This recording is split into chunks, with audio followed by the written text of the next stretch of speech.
Hello बच्चों, retirement of a partner हम लोग फिनिश कर चुके हैं। Now we are moving on to the death of a partner. तो अगर आप लोगों ने वो लास्ट केस नहीं देखा है, दैट इज वेरी इंपॉर्टेंट कि ड्यूरिंग द अकाउंटिंग ईयर कभी रिटायरमेंट पॉसिबल हो सकता है या नहीं, वो आप वीडियो जरूर जाके चेकआउट करिए। ये उसका थंबनेल है, डिस्क्रिप्शन में मैं लिंक फॉरवर्ड कर दूंगा आपको, आप उस वीडियो को जाके देखिए। वही आपका लिंक होगा डेथ ऑफ अ पार्टनर के लिए। नाउ जब हम डेथ ऑफ अ पार्टनर की बात करते हैं तो ड्यूरिंग द अकाउंटिंग ईयर वो डेथ कभी भी हो सकती है, ठीक है। It is a natural phenomena और रिटायरमेंट की तरह वो प्लान नहीं किया जा सकता और डेथ पार्टनर की कभी भी हो सकती है। उसी के बेसिस पे हम लोगों को कुछ एडजस्टमेंट करने होते हैं। बाकी जितनी भी चीजें आपने रिटायरमेंट में सीखी हुई हैं वही चीजें डेथ में भी काम आने वाली हैं आपकी। बस एक केस आपको सीखना है कि अगर पार्टनर की during the accounting year death हो जा रही है तो उस समय के लिए फॉर दैट टाइम, उस समय के लिए उस पार्टनर का आप लोगों को अमाउंट निकालना पड़ेगा कि वो उस करंट ईयर में कितना प्रॉफिट उसका बनता है for that particular period of time, ठीक है।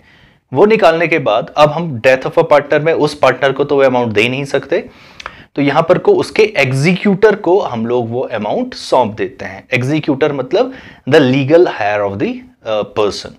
इसका मतलब जो उससे क्लोज रिलेटिव में होगा या फिर उसके विल के अकॉर्डिंग जो भी उसका एग्जीक्यूटर होगा उसको वो पैसा सौंपा जाएगा उस कॉर्पस को निकाल के। तो बस यही आपको चीज सीखनी है। बाकी 90% ऑफ द केस रिटायरमेंट की तरह ही होता है इसमें, ठीक है। तो मैं कुछ आपको पॉइंट्स यहाँ पर को नोट करवा रहा हूं, आप जल्दी से अपने रजिस्टर में इसको नोट करिए। बच्चों आप लोग ये थोड़े जो हाईलाइटेड पॉइंट है इसको नोट कर लीजिएगा। वैसे नोट करने की जरूरत नहीं है, हम लोग इसको देख चुके हैं। लास्ट जो हाईलाइट है वो देख लीजिए कि whenever the payment of the amount due is made to the legal representative of a deceased partner in the case of death of a partner, ठीक है। तो क्या क्या कंडीशंस होती हैं हम लोगों ने वो देखी। चलिए आगे बढ़ते हैं कि क्या चीज हम लोगों को इसमें नई सीखनी है। वो है computation of specific items of deceased partner capital account, जिसमें पहला आपको सीखना है outgoing partners share in profit. बाकी treatment of goodwill, accumulated profit and reserves के बारे में वो चीजें बिल्कुल सेम होने वाली हैं, उसमें आप टेंशन मत लीजिए। बस ये एक पहला और आखिरी पॉइंट होगा जिसको आप लोगों को कंसीडर करना है while death of a partner. वो क्या है? आउटगोइंग पार्टनर मतलब डिजीज पार्टनर का शेयर इन प्रॉफिट आपको निकालना है, ठीक है, उस पर्टिकुलर टाइम के लिए। तो दो तरीके होते हैं, on the basis of time and on the basis of turnover, मतलब सेल्स के बेसिस पे। इसका मतलब प्रॉफिट या फिर सेल्स के बेसिस पे आपको टाइम केस अलग अलग करके दिया जाएगा। अब इसके कुछ मैं आप लोगों को ये प्रॉम्प्ट करवा रहा हूं, आप इसको नोट कर लीजिए। लेकिन जब एज एंड व्हेन जो केस आएगा हमारे पास हम लोग इसको डिस्कस करेंगे, ठीक है। चलो moving forward to our question. So हम लोग सीधे क्वेश्चन पे चलते हैं और this is the question now. Kamna, Seth, Mehta, there are the partners. 3, 2 and 5 इनका पुराना प्रॉफिट शेयरिंग रेशियो है, ठीक है। On 31st December 2017, the balance sheet of Kamna, Seth and Mehta stood. तो इसका मतलब ये क्या, कैलेंडर ईयर पे चल रहे हैं, जनवरी टू दिसंबर बैलेंस शीट है हमारे पास है। On 14th March 2018, ठीक है, during an accounting year Seth died, ठीक है। The partnership deed provide that on that of a partner, the executor of the deceased partner is entitled to, ठीक है। जैसे रिटायरमेंट में जो रिटायरिंग पार्टनर होता है वो कुछ टर्म्स एंड कंडीशंस के लिए एंटाइटल्ड होता है, वैसे ही जब पार्टनर मर जाता है तो उसका एग्जीक्यूटर उन सारे टर्म्स एंड कंडीशंस के लिए एंटाइटल्ड होता है। तो क्या है, बैलेंस इन कैपिटल अमाउंट, तो उसका भी कैपिटल अमाउंट में बैलेंस निकाला जाएगा। Share in profit up to the date of death on the basis of last years profit, ये एक नई चीज है जो आप लोगों को सीखनी है। बाकी तो revaluation of asset and reassessment of liability ये सब आता है आपको। नाउ लास्ट पॉइंट देखते हैं, a net amount payable to Seth executor was transferred to his loan account, ठीक है, which was to be paid later. Immediate कुछ नहीं हो रहा है, उसको बाद में पे कर दिया जाएगा। Now prepare revaluation account, we know how to prepare it. Partners capital account ये भी आता है। Seth executor account, this is a new point which we have to learn. Balance sheet निकालनी आती है एंड हु डिसाइडेड टू, ये सब हम लोगों को आता है। Keeping their capital balance in the new profit sharing ratio. चलो अब जो बाकी चीजें हैं, कैसे न्यू प्रॉफिट शेयरिंग रेशियो निकाला जाता है, वो सब रिटायरमेंट पे ही है आपका, बाकी कुछ भी नया नहीं है। तो इसको हम लोग बनाते हैं, आप लोग फॉर्म में ड्रॉ करिए, तब तक मैं भी ड्रॉ करता हूं एंड लेट्स गेट स्टार्टेड। चलिए बच्चों, वर्किंग नोट से शुरू करते हैं। तो हम लोगों को पहला वर्किंग नोट गेनिंग रेशियो और new profit sharing ratio find out करना है। तो हम लोग देखते हैं कि उनका क्या है, कामना, सेठ एंड मेहता, ठीक है। क्या है उनका, 3:5 इस रेशियो में डिवाइडेड है। नाउ द सेठ इज द डिजीज पार्टनर, तो इसको हम लोग हटा देते हैं। तो हमारे पास जो भी रेशियो बचेगा वो इसी सीरीज में होगा कि वो उनका न्यू प्रॉफिट शेयरिंग रेशियो है। सिंस और भी कोई कंडीशन हम लोगों को गिवन है ही नहीं, तो हम लोगों को इसी को अपना गेनिंग रेशियो भी मानना पड़ेगा, ठीक है। तो गेनिंग रेशियो भी कितना है, 3:5, ठीक है। आप इसको नोट करिए, वर्किंग नोट पहला हमारा फिनिश हो चुका है बच्चों। तो अब रिवैल्यूएशन को फिनिश कर लेते हैं। तो एडजस्टमेंट नंबर 3 में देखते हैं, land and building was to be appreciated by, ठीक है। तो एप्रिशिएटेड बाय कितना है, 1,20,000 बता रहा है, तो 1,20,000 से एप्रिशिएट हो रही है। यहाँ पर को हम लोग लिखेंगे by land and building account, और अपनी एसेट्स का लिखेंगे लैंड एंड बिल्डिंग। एप्रिसिएशन तो हो रहा है 1,20,000 से, लेकिन हमारी जो पुरानी बैलेंस शीट के अंदर जो वैल्यू गिवन है लैंड एंड बिल्डिंग की, वो जल्दी से चेक करते हैं, दैट इज 5 लाख, ठीक है। तो 5 + 120 बिकम्स 6,20,000, ठीक है। पहला एडजस्टमेंट हो गया। बी देखते हैं, machinery was to be depreciated 2 का मतलब होता है करंट वैल्यू, तो हम लोग लिखेंगे मशीनरी की वैल्यू कितनी हो चुकी है, 1,35,000 हो चुकी है। और उसकी पुरानी वैल्यू मशीनरी की देखें अगर, तो 1,70,000 है। तो हम लोगों को देखना पड़ेगा, तो यहां पर को लिखेंगे 2 मशीनरी अकाउंट। इसका मतलब जो 35,000 है ना, वो इसका डेप्रिसिएशन अमाउंट है, उसका करंट वैल्यू 1,35,000 हो चुकी है। And same goes with stock, stock की भी गिवन वैल्यू है, 25,000 is the current value of a stock and the previous value of stock is 30,000। तो इसका मतलब 5,000 का इसमें डिग्रेड हुआ है, decrease in the value of stock account. आगे देखते हैं, a provision of 2.5% for bad debt and doubtful debt was to be created on debtors, ठीक है। तो हम लोग को नई लायबिलिटी इंक्रीज करनी है, तो यहां पर को लिखेंगे प्रोविजन फॉर डाउटफुल डेट्स, ठीक है। तो फॉर्मूला होता है new minus old, since old तो गिवन नहीं है, तो वो डायरेक्टली हमारा न्यू ही हमारा अमाउंट बन जाएगा। सो 1,20,000 है, 1,20,000 का हम लोग निकाल लेते हैं, ठीक है। 1,20,000 मल्टीप्लाई बाय 2.5 डिवाइडेड बाय 100, ठीक है। यहाँ पॉइंट हटाया तो 0, 3 0 इससे कट गए, तो 0 हो गया। 25 2 जा 50 की 0, 5 बच गया। 25 1 जा 25 एंड 5 जोड़ा तो 30, तो कितना हो गया, 3,000। चलो यहाँ पर को भी लिख लेते हैं, डेटर्स। ना डेटर्स की पुरानी वैल्यू है, सॉरी 1,20,000 -3, अगर मैं माइनस कर दूं इसमें से तो कितना बचेगा, 1,17,000, ठीक है। 1,17,000 हमारे पास बचा। चलो भाई, अब तो कुछ भी नहीं है, तो इसको सम अप कर लेते हैं। तो यहाँ पर को आ जाएगा 1,20,000, इधर भी आ जाएगा 1,20,000, इसको टोटल करते हैं, 43 आ गया, ठीक है। 43 अगर इसमें से माइनस करेंगे तो आ जाएगा 77,000, कितना, 77,000। तो यहां पर को क्या लिखेंगे, 2 प्रॉफिट ट्रांसफर टू, कौन कौन पार्टनर हमारे, के, S and AIIMS capital account, इसमें इसको ट्रांसफर कर देंगे। जो जल्दी से हम लोगों ने इसको फाइंड आउट कर लिया। तो के लिए आ रहा है प्रॉफिट 23,100 का, सेट्स का है 15,400 और मेहता का है 500। ठीक है, आप इसको जल्दी से बनाइए और हम पार्टनर्स कैपिटल अकाउंट की तरफ बढ़ते हैं। चलिए बच्चे, पार्टनर्स कैपिटल अकाउंट बनाते हैं। तो कामना, सेठ एंड मेहता। ठीक है, तो कामना, सेठ और मेहता, और मैंने बोला है जो भी इनकमिंग, आउटगोइंग या फिर डिजीज पार्टनर होगा उसमें आप मार्क बना देना, जिससे आपको पता चले कि कौन आपका पार्टनर आ रहा है, जा रहा है। ठीक है, तो स्टार्टिंग विद द बैलेंस, तो हम लोग लिखेंगे बाय बैलेंस ब्रॉट डाउन। ठीक है, 3 लाख, 2 लाख, 5 लाख। ठीक है, तो यहाँ पर को आ जाएगा 3 लाख, 2 लाख एंड 5 लाख। ठीक है, इसके बाद शुरू करते हैं हम लोग, जो भी हमारा रिवैल्यूएशन आया था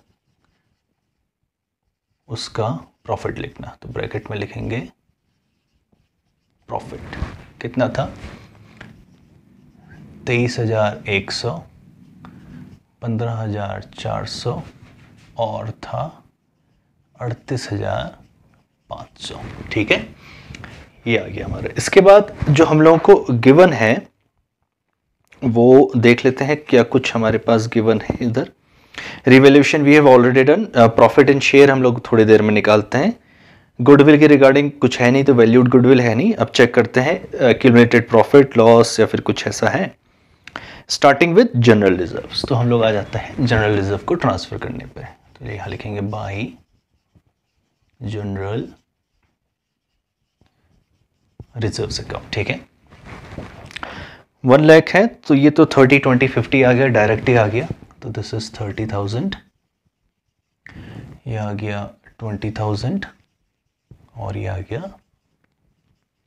50,000। ठीक है, जनरल रिजर्व ट्रांसफर हो चुके हैं। तो लायबिलिटी तरफ तो और कुछ नहीं है। एसेट्स तरफ 2 चीजें, एक एग्जिस्टिंग गुडविल और एक प्रॉफिट एंड लॉस अकाउंट। ठीक है, तो जो भी गुडविल होती है वो इस तरफ आती है, तो इधर लिखेंगे to goodwill account. Value of goodwill is 3 lakh. तो 3 लाख को अगर हम 10 से करेंगे तो 30,000 आता है। तो 30,000 का मतलब हो गया 90,000, 60,000 एंड 1,50,000। ठीक है, और अगर profit and loss account balance sheet के अंदर गिवन है तो इसका मतलब वो लॉस है फॉर द करंट ईयर, तो वो लॉस हम लोगों को यहां दिखाना पड़ेगा। तो यहां लिखेंगे to profit and loss account. ठीक है, कितना है 60,000। तो 60,000 को 10 से करेंगे तो 6 वैल्यू आती है। 6 3 जा 18, 18,000, 6 2 जा 12 एंड ये आ गया 30,000। ठीक है बच्चों, तो we have done almost each and every aspect. अब सिर्फ बचा है शेयर इन प्रॉफिट निकालना। ठीक है, तो शेयर इन प्रॉफिट क्या है, उसका फॉर्मूला हम लोग यहां पर कुछ जल्दी से रिकॉल करते हैं। ठीक है, तो यहां पर को हम लिखेंगे Seth's share in profit equals to, तो जितने भी प्रीवियस ईयर बैलेंस शीट से to the date of the death हम लोगों को या तो मंथ्स या फिर डेज हम लोगों को कैलकुलेट करने हैं। नाउ 14th ऑफ मार्च है, तो मैं यहां पर को लिख लेता हूं 31st तो हो गया हमारा, 31 डेज ऑफ जनवरी। ठीक है, 28 days of Feb and 14 days of March. तो इसको टोटल कर लेते हैं हम लोग, कितना आ रहा 3 है, 1 is my carry. Now 2, 6 and 7, कितने डेज आ रहे हैं 73 डेज हमारे पास आ रहे हैं। And total number of days in a year is 365। अगर मंथ होता तो मैं 12 से कर लेता। नाउ मल्टीप्लाई बाई, अब पढ़ते हैं कि क्या कंडीशन हम लोगों को गिवन है। ठीक है, तो सेकंड अगर आप एडजस्टमेंट में गौर करें तो लिखा हुआ है share in profit up to the date of the date on the basis of last years profit. Last year के प्रॉफिट जो भी होगी वही आपको बेस रखना है। अगर लिखा होता कि average of the last preceding या फिर 3 ईयर्स का, 4 ईयर का, तो वो एवरेज निकालना पड़ता हमको। ठीक है, तो ये हो गया। तो कितना आ रहा है, दैट इज 60,000। ठीक है, अब मल्टीप्लाई करेंगे बच्चों, ध्यान से देखना, सेट का प्रॉफिट शेयरिंग रेशियो, तो वो कितना है 2/3। 10, क्योंकि ये तो ओवरऑल फर्म का लॉस है ना, हम लोगों को निकालना पड़ेगा सेठ का इंडिविजुअल लॉस उसमें कितना है। चलो इसको सॉल्व करिए आप लोग और मुझे आंसर बताइए कितना आ रहा है। मैं भी सॉल्व करता हूं इसको। तो बच्चों ये लॉस है, तो हमारे पास लॉस कितना आ रहा है, 2400 का लॉस आ रहा है। ठीक है, now this loss has to be borne by Seth, इसको सेठ को करना पड़ेगा। लेकिन हम लोगों को क्या करना होता है कि जब पूरे ईयर का प्रॉफिट एंड लॉस निकाला जाता है तो प्रॉफिट एंड लॉस अकाउंट में दिखाते हैं, लेकिन जब सब्सिक्वेंटली फॉर द मिडिल या फिर हम लोग इंटरिम जब बात करते हैं तब उसको प्रॉफिट एंड लॉस सस्पेंस में ट्रांसफर कर देते हैं। तो लॉस है तो इस तरफ आएगा, तो हम लोग लिखेंगे इसमें to profit and loss suspense account. ठीक है, सस्पेंस अकाउंट। और जो सेठ की कैपिटल को 2400 रुपए से आप डिक्रीज दिखा दीजिए। ठीक है, ये चीज सीखना आगे आपको बहुत ही सिंपल है। ये तो आप लोगों को पता ही है कि from the date of the last year balance sheet और divided by total number of year, total days in a year या फिर total month in a year, multiply by जो भी आपको कंडीशन गिवन है। ठीक है, लास्ट ईयर प्रॉफिट है तो लास्ट ईयर प्रॉफिट, एवरेज रखना है तो एवरेज रखिए, मल्टीप्लाई बाय डिजीज या फिर आउटगोइंग पार्टनर। ये होता है on the basis of time का कॉन्सेप्ट। तो मैं आप लोगों को लिख लेता हूं on the basis of time. ठीक है, एक और बेस होता है on the basis of turnover या फिर सेल्स के बेसिस पे। जब क्वेश्चन आएगा तब मैं आपको उसमें हाईलाइट करके दिखा दूंगा। ठीक है, अभी इसको नोट करिए, मैं इसको रब करता हूं। ठीक है, आपने नोट कर लिया बच्चों। चलो अब बाकी कोई भी कंडीशन हमारे पास बची नहीं है, बस हमको फाइंड आउट करना है कि सेठ के एग्जीक्यूटर को कितना ट्रांसफर किया जाएगा और कामना और मेहता की कितनी कंटिन्यूइंग कैपिटल होगी। ठीक है, वो निकालने के लिए हम लोगों को इसको टैली करना पड़ेगा। तो ऑब्वियसली वहां पर का ही मुझे लग रहा है कि क्रेडिट साइड ही ज्यादा आने वाली है, तो हम लोग उसी को निकालना शुरू करते हैं ना। 3 और ये 53 हो गया, तो 3,53,100। तो इधर भी हम लोग लिख लेते हैं 3,53,100 ना।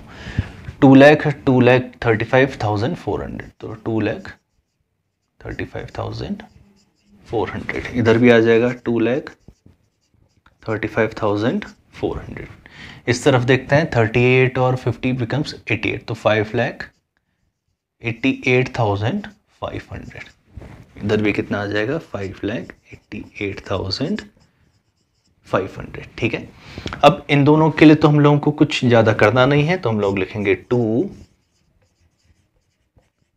Balance carried down. इनकी कंटिन्यूइंग कैपिटल जितनी भी होगी हम लोग इस कर लेते हैं। नाउ 353 में से कितना माइनस करना है, कितना है ये 108,000, तो 1,000,000।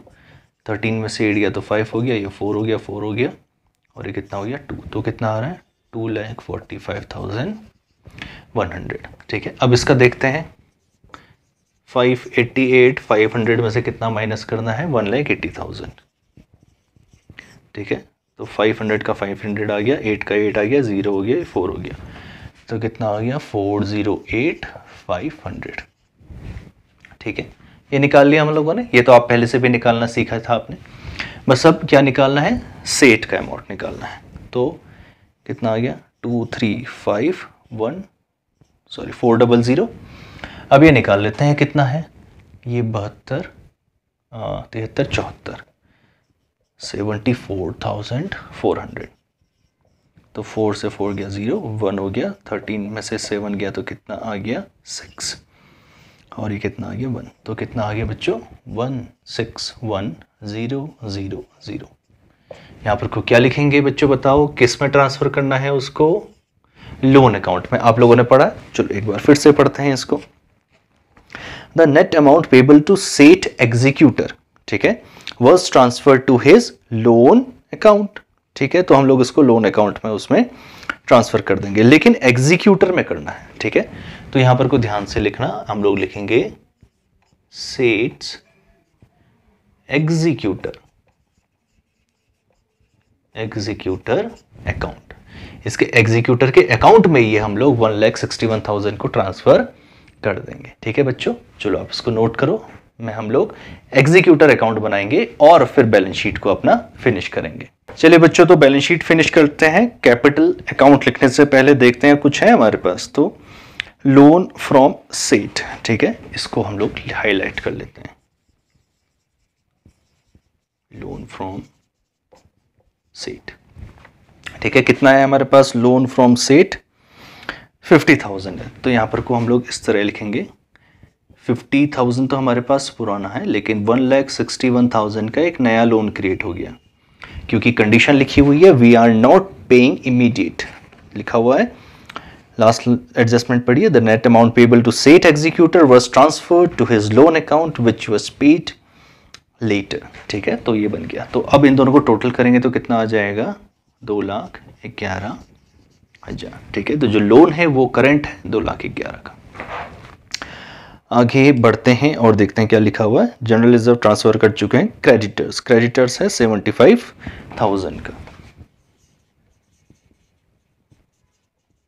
क्रेडिटर्स कितने का है? 75,000,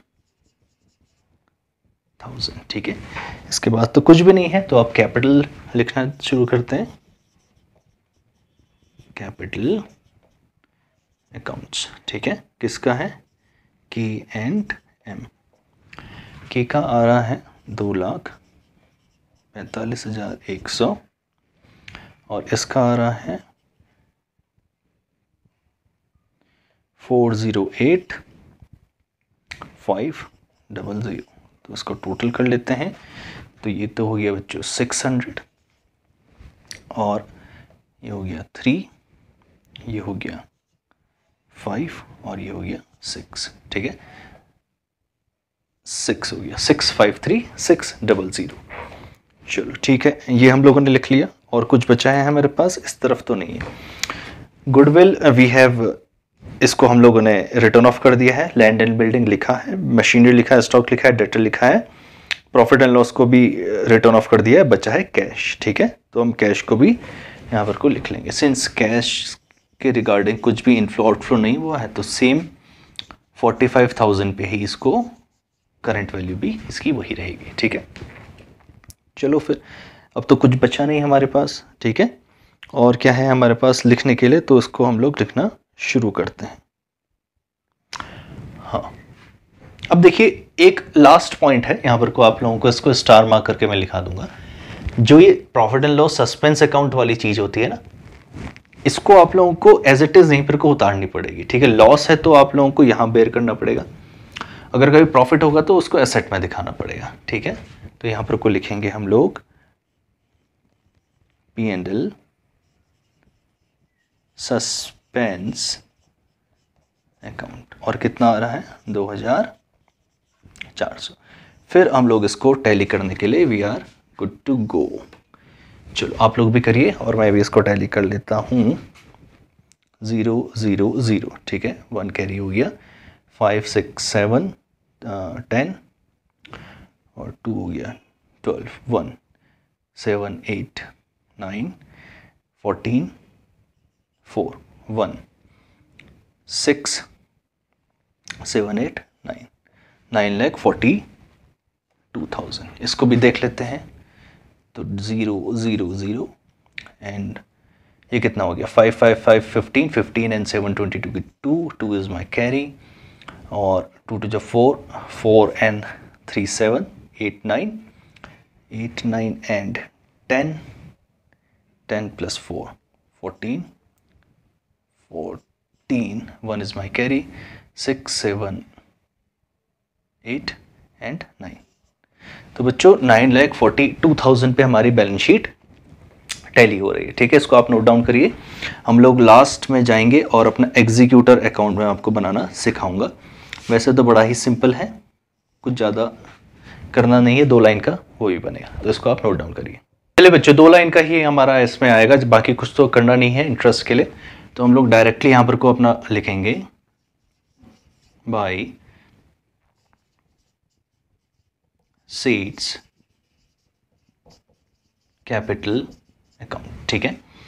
कैपिटल अकाउंट का मतलब यह है कि उसकी हमारे पास कितनी कैपिटल बन रही है, ठीक है। तो एग्जीक्यूटर के लिए कितनी कैपिटल बन रही है उसकी हम लोग देखेंगे 1,61,000, ठीक है। शेयर इन बैलेंस शीट मतलब शेयर इन कैपिटल कितना आ रहा है उसका, ठीक है, ये हम लोगों ने देखा ना। उसके बाद जो उसका प्रीवियस था हमारे पास लोन, उसको भी इसमें एडअप कर लेंगे, सीट्स लोन अकाउंट, ठीक है, वो कितना है 50,000 का, तो टोटल होके कितना आ रहा है 2,11,000, ठीक है। अब इसको ट्रांसफर करेंगे किस में बताइए, हमारा जो भी है 2,11,000 और ये 50,000 ही है, चेक कर लेता हूं मैं, यस 50,000 ही है हमारा प्रीवियस लोन। तो इसमें हम लोगों ने इसको ऐड किया तो ये हो गया, यहां पर को आ जाएगा अब ये सेट्स एग्जीक्यूटर्स अकाउंट, कितना 2,11,000, ठीक है, ये एग्जीक्यूटर के अकाउंट में ट्रांसफर हो गया। और जब तक इसको पे नहीं होगा ये एज इट इज यहाँ पर को रहेगा, ठीक है। अब यहाँ पर कुछ जो एक कंडीशन होती है वो आपको बता देता हूँ कि एग्जीक्यूटर जो भी है वो 2 कंडीशन के लिए एंटाइटल्ड होगा। वो 2 कंडीशन क्या होती है, if you are not paying the amount as it is, immediate pay नहीं कर रहे हैं, तो वो उतने समय के लिए जब तक आप उसको पे नहीं करेंगे, he is entitled for interest at the rate of 6%, ये कंडीशन। ये चीज़ समझ में आ गई, ये तो आपने प्रीवियस पहले भी पढ़ा था, लोन अकाउंट में कितना 6% मिनिमम होता है बाय डिफॉल्ट। तो जब तक उसको पेमेंट नहीं किया जाएगा तब तक 6% के रेट पे, अगर कोई रेट डिसाइडेड नहीं है तो 6% के रेट पे इसको ये अमाउंट मिलता रहेगा इंटरेस्ट। दूसरा, अगर वो इस कंडीशन को एक्सेप्ट नहीं करता है तो देयर इज अनदर कंडीशन। अब इस कैपिटल पे जब तक पे नहीं हो रही है तो वो बिजनेस के पास ही है, इससे वो पैसे को और रोल आउट करेगा, मतलब प्रॉफिट अर्न करेगा। तो एग्जीक्यूटर ये भी क्लेम कर सकता है कि मुझे ना शेयर इन प्रॉफिट चाहिए, जो भी आपका प्रॉफिट हुआ है based on the previous profit sharing ratio, उसके हिसाब से हम लोगों को प्रॉफिट मिलना चाहिए। तो दोनों ही कंडीशन है इधर। नेक्स्ट केस में हम लोग इसी चीज को डिस्कस करेंगे, ठीक है। ये आपका सिंपल वाला केस था, नेक्स्ट केस जब आएगा क्वेश्चन तो हम लोग इसको डिस्कस करेंगे, ठीक है। ये आपको समझ में आ गया, आप इसको नोट डाउन करिए। तो बच्चों, डेथ ऑफ अ पार्टनर में हम लोगों ने पहला केस देखा। डेथ ऑफ अ पार्टनर के केवल 2 और 3 ही वीडियो में लेके आऊंगा, क्योंकि इसमें 2 और 3 ही केस हैं जो आप लोगों को सीखने हैं, बाकी रिटायरमेंट ऑफ अ पार्टनर की तरह ही ये बिल्कुल सेम है, ठीक है। तो आप लोग अपनी पढ़ाई को कंटिन्यू रखिए और अंटिल देन स्टडी।